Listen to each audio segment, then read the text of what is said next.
Thank you very much, Mr. Calev, for hosting us today. Thank you, Thomas, for the generosity of the European Coalition for Israel and for everything that you're doing on behalf of the State of Israel. With the recent massacre of the 3 children and the 1 parent in Jews who belong to the Jewish community, we're reminded that acts of killing Jews just for being Jews are unfortunately not relegated just to our past, but they're a very real and current part of the present situation in our world and in this continent. But we're confident that with the help of friends and the support of friends like you from Europe, that we will not only prevail, but we will completely get the victory over these powers of darkness. Before I speak about the report I have before you, I want to ask 2 simple questions. Number 1, why in a time of such serious economic distress, like we see today in the European Union, does this body donate hundreds of millions of euros to a fundamental Islamic dictatorship in the Middle East? In 2012 alone, we're talking about commitments of over 300 million euro to the Palestinian Authority. My second question is, why is this money being given without any real accountability for human rights reforms? The human rights organization that I founded in 2004 and that I have led for over the past 8 years, the Jerusalem Institute of Justice, drafted the report that we're submitting today to the European Parliament. In our report, we discuss the current situation, the current condition of democracy and human rights in the areas controlled by the Palestinian Authority. We've taken a very straightforward approach by systematically reviewing the facts on the ground in the Palestinian-controlled areas. Through the lenses of the International Declaration of Human Rights from 1948, a document that the European Union is committed to and that all of its member states have wholeheartedly adopted as a moral compass for doing business.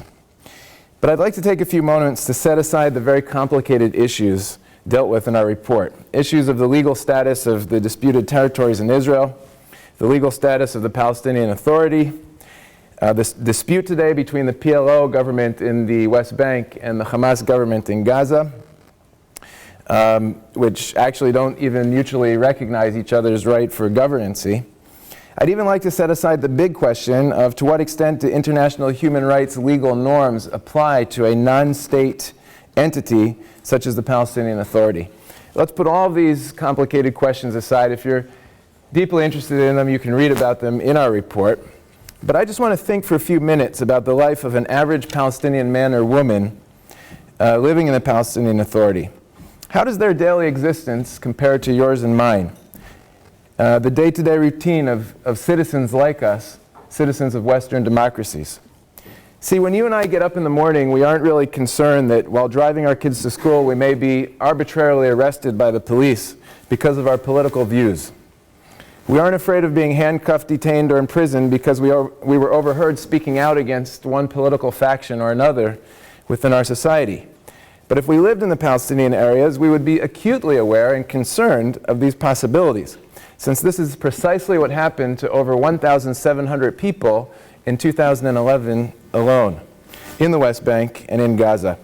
And one of them may just have been a neighbor of ours. But let's say that you or I were arrested for something in our societies for some reason. Maybe we were guilty of a crime or misdemeanor, or maybe we're not.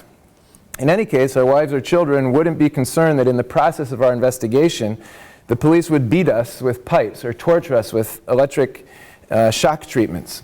Our families certainly wouldn't be concerned that we may be executed arbitrarily without any due legal process. Yet these are the real experiences of our Palestinian counterparts. I would also like to remember for a minute my Palestinian colleagues who are engaged in civil and human rights advocacy in the Palestinian areas, similar to what I do within Israel. Not only do they lack the tools and legal framework that I have to fight for the rights of the oppressed and underprivileged, not only do they have no independent court system, no independent legislator, they don't even have the very basic freedom of expression. Indeed, they could be arrested at any time by the police just for expressing criticism of the Palestinian government on a news blog or a website. This is exactly what happened to Lama Khater, who was arrested and interrogated in Hebron in 2010, or Walid al-Hussein, a blogger who was imprisoned for several months by the General Intelligence Service in the West Bank town of Qalqilia for posting comments on his blog advocating atheism and criticizing Islam and other religions. Because of the cloud of fear that these people live under every day, it is even very difficult for human rights organizations like the Jerusalem Institute of Justice to get the people to tell their story and what is really happening in these areas. Let's talk for a moment about religious freedom. Shortly after the Hamas took over the government of the Gaza Strip, Hamas gunmen lobbed rockets and hand grenades to blow through the doors of the Latin Church and the adjacent Rosary Sisters School in Gaza City. Reports say that the Hamas burned all the Holy Scriptures they were able to find before setting both of these buildings on fire. In the same year, Hamas people set fire to a Christian bookstore belonging to the Bible Society. Later, they kidnapped the store owner in the middle of the night, and his body was later found mutilated and dumped in a field nearby. How would an environment like that make you feel about taking your children to church on a bright Sunday morning in Gaza? Now, if you can bear with me, I would like the young women in this room to imagine for a moment what it would be like to know that if you were ever sexually abused or raped, God forbid, perhaps by a boss or a teacher or a policeman, you have absolutely no legal recourse. In fact, if your brothers or father were to find out about what happened to you, chances are that they would kill you to protect their family honor without any concern for their own punishment or condemnation. Believe me, you would definitely want to keep this violation a secret. Under other circumstances, if it were determined that you were actually not abused but had consensually agreed or participated in premarital sex, you would be facing serious time in prison.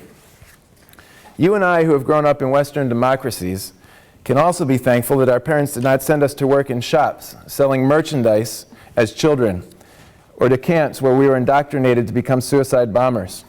Indeed, I would venture to say that most of us lived in nations where elementary education for children was actually an enforced lawful right, and our military certainly could not use us as juvenile intelligence informants or human shields. Friends, the millions of Palestinians who actually live in the reality that I've briefly mentioned on a day-to-day basis, they wish, they hope, they pray that organizations like the European Union, who contribute significant financial sums to their political leadership, would say something, would do something, would put pressure on their governments to enhance their human rights and democratic freedoms. I believe that many leaders of this parliament actually understand this. I think that this is the reason that they have been so hesitant to recognize the state of Turkey as a full member in the European Union. So my question to you is this: why are these issues so clear when dealing with Turkey, yet strangely obscured when dealing with the Palestinian Authority? Where is the sincere effort to advance human rights reforms? And why are so many millions of euros invested each year into the Palestinian Authority by the European Union without being contingent on true democratic reform?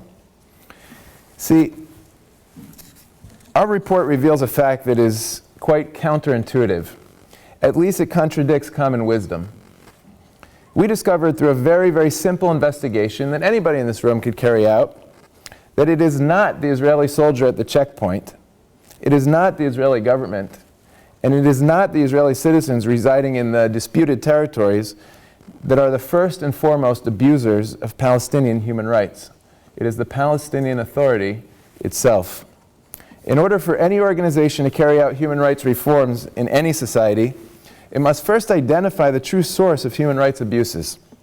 If we were constantly investing time, resources, and efforts in condemning the wrong entity, we will never actually help the victims of abuse. In fact, by ignoring the true perpetrators of human rights abuses toward Palestinians, we're actually empowering the abusers by giving them a free ticket to instigate terror and intimidation without any concern for recourse. Why can't this body apply the same standard it applies to Turkey to the Palestinian government as a precondition to financial aid packages? We call upon the leadership of Europe to take our report seriously. We ask you, the guests of this symposium, to please share our report with your friends and social networks. Please apply every means in your power to directly address the Palestinian abuses of human rights. Please do not conveniently sweep these issues under the carpet of another parliamentary committee without the actual authority to enforce sanctions.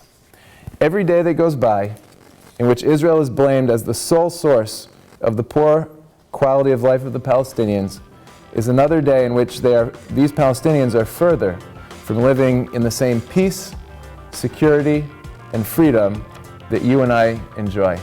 Thank you.